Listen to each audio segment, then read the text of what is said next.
Hi friends, welcome to our channel.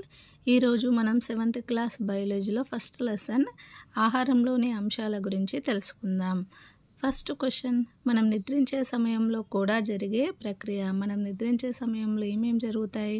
శ్వాసక్రియ అనేది నిరంతరం జరుగుతుంది, రక్త ప్రసరణ వ్యవస్థ కూడా నిరంతరంగా ప్రవహిస్తుంది.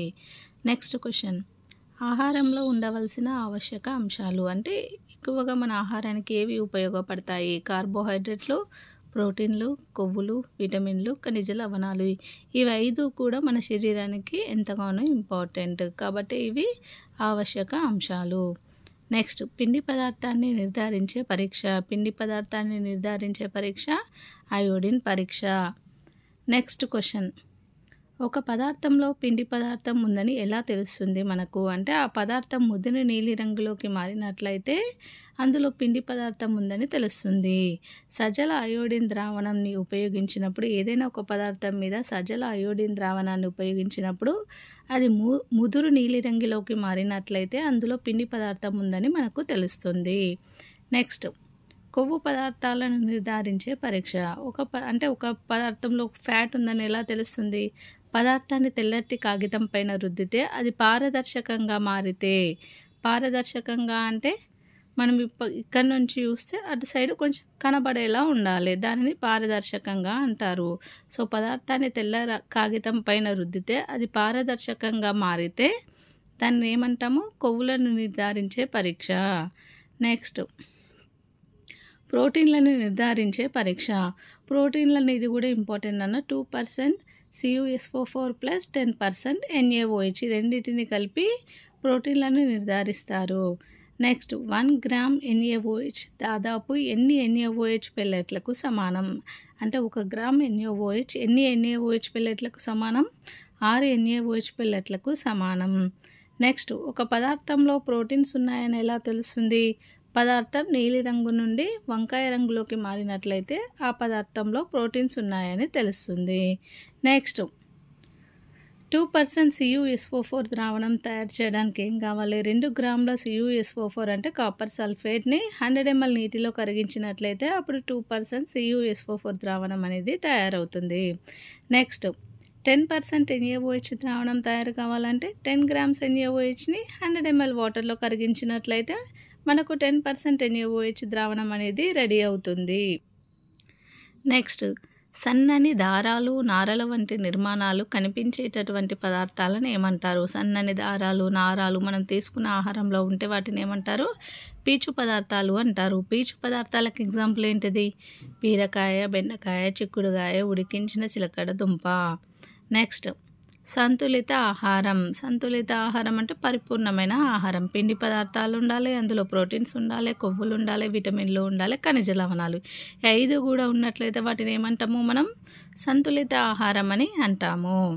నెక్స్ట్, ఆధునిక పోషణ వైజ్ఞానిక శాస్త్రవేత్త. మన ఆధునిక పోషణ వైజ్ఞానిక శాస్త్రవేత్త ఎవరు? లెవోయిజర్. ఇతను ఫ్రెంచ్ దేశానికి సంబంధించిన శాస్త్రవేత్త. నెక్స్ట్, స్కర్వీ అనే వ్యాధిని తాజా ఫలాలను, కూరగాయలు తినడం వల్ల నయం చేయవచ్చని కనుగొన్న వారు ఎవరు? ఇది ఇంపార్టెంట్ క్వశ్చన్ అన్న. ఇంతకుముందు టెట్ అండ్ డిఎస్సిలో కూడా ఇలాంటి క్వశ్చన్స్ అడిగారు. స్కర్వీ అనే వ్యాధికి ఏమేమి యూజ్ చేయాలి? తాజా ఫలాలను, కూరగాయలను తినడం వల్ల స్కర్వీ వ్యాధి నయం అవుతుందని చెప్పింది ఎవరు? James Lind. ఎప్పుడు? 1752లో. నెక్స్ట్, ఏ పదార్థాలు మలబద్ధకాన్ని తొలగిస్తాయి? అంటే పీచు పదార్థాలు మలబద్ధకాన్ని తొలగిస్తాయి. నెక్స్ట్, ఆహారపు అలవాట్లను ప్రభావితం చేయని అంశం. ఆప్షన్ ఏ వాతావరణ పరిస్థితి, ఆప్షన్ బి జనాభా, ఆప్షన్ సి సంస్కృతి, ఆప్షన్ డి ఆచారాలు. మన ఆహారపు అలవాట్లను ప్రభావితం చేయనిది ఏంటిది? జనాభా. నెక్స్ట్, ఏమి చేసే ఆహార పదార్థాలలోని పోషకాలు నశిస్తాయి? ఎక్కువ ఉడికించడం వలన, వేయించడం వలన, మళ్ళీ వేడి చేయడం వలన, పైవన్నీ వేసినా కూడా ఆహార పదార్థాలలోని పోషకాలు నశిస్తాయి. నెక్స్ట్, అయోడిన్ ఏ పరీక్షకు వాడతారు? అయోడిన్ని పిండి పదార్థ పరీక్షకు వాడతారు. నెక్స్ట్, క్రిమి సంహారకాలను తొలగించడానికి కూరగాయలను ఎలా కడగాలి? అంటే ఉప్పు నీటిలో కొద్దిసేపు నానబెట్టి కడగాలి. నెక్స్ట్, పిండి పదార్థానికి అయోడిన్ కలిపితే వచ్చే రంగు. అయోడిన్ కలిపితే ఏ రంగులోకి వస్తుంది? నీలం రంగులోకి వచ్చినట్లయితే అందులో పిండి పదార్థం ఉందని తెలుస్తుంది. నెక్స్ట్, ప్రోటీన్స్లను నిర్ధారించే పరీక్షకు కావాల్సింది ఏంటిది? 2% CuSO4 ప్లస్ 10% NaOH. నెక్స్ట్, పిండి పదార్థం లేనిది. ఎందులో పిండి పదార్థం ఉండదు? బెండకాయనా, వంకాయనా, చిక్కుడుకాయనా, బీరకాయనా? వంకాయలో పిండి పదార్థం ఉండదు. నెక్స్ట్, సంతులిత ఆహారంలో లేనిది. సంతులిత ఆహారం అంటే ఏంటి? విటమిన్లు, ఖనిజ లవణాలు, కొవ్వులు, ఇవన్నీ ప్రోటీన్స్, ఖనిజ లవణాలు, పిండి పదార్థాలు ఇవన్నీ కూడా సంతులిత ఆహారం కిందికి వస్తుంది. నీరు అందులో లేదు కాబట్టి నీరు. నెక్స్ట్, నిద్రించే సమయంలో మనకు శక్తి అవసరమా, అవసరం లేదా, కొద్దిగా అవసరమా అంటే అవసరం. నెక్స్ట్, పిస్తా, ఎండు ద్రాక్ష వంటివి శరీరానికి ఎలా ఉపయోగపడతాయి? మన శరీరానికి ఆరోగ్యాన్ని, బలాన్ని ఇవ్వడానికి ఉపయోగపడతాయి. నెక్స్ట్, క్రింది వానిలో సరైనది? కాయలను కడిగి ముక్కలు కోయాలి. ఈ వీడియో కనుక మీకు నచ్చినట్లయితే లైక్ చేయండి, షేర్ చేయండి అండ్ సబ్స్క్రైబ్ చేయండి. Thanks for watching.